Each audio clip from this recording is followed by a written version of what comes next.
de ta dernière lettre a percé dans les murs une fenêtre d'où je me vois marchant seul dans la rue ou dans le sud.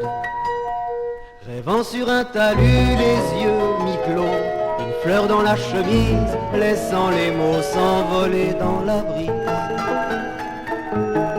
Et voyager lentement vers ta peau, sans se heurter au métal des barreaux.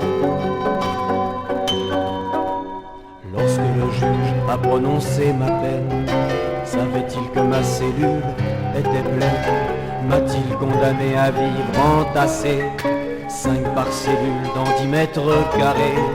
Lorsque la peine a dépassé la faute, quand l'humiliation est à marée haute, je respire un petit mouchoir brodé qu'imprègne encore ton parfum préféré. Et j'observe les étoiles en silence.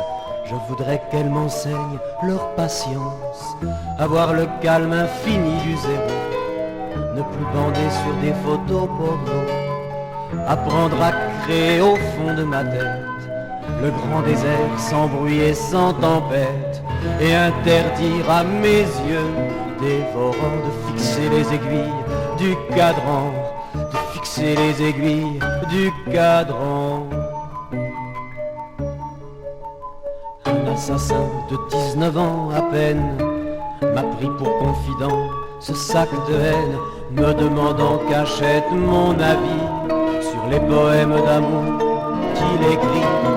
Il déteste Dieu, les hommes et les femmes, et rêve de foutre toute la terre en flammes. Son menton tremble et il cache ses yeux quand il parle du chagrin de ses vieux. Il y en a beaucoup qui craquent pendant les fêtes, ils serrent les poings, ils avalent des fourchettes pour voir un peu si le goût de la mort est moins fade qu'une vie sans le corps.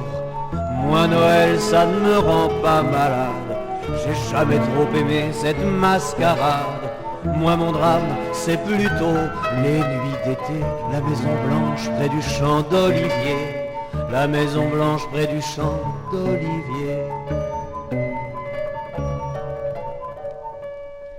Les bruits du matin, l'odeur des tomates, le marché du port, les gosses qui se battent, l'appel d'un ami, la fille des voisins qui rit dans les bras d'un nouveau copain, une voix de femme, un pas dans l'allée, un bruit familier de grilles rouillées, et mon impatience, ton rire, le bonheur, tes seins nus et blancs sous ta robe à fleurs.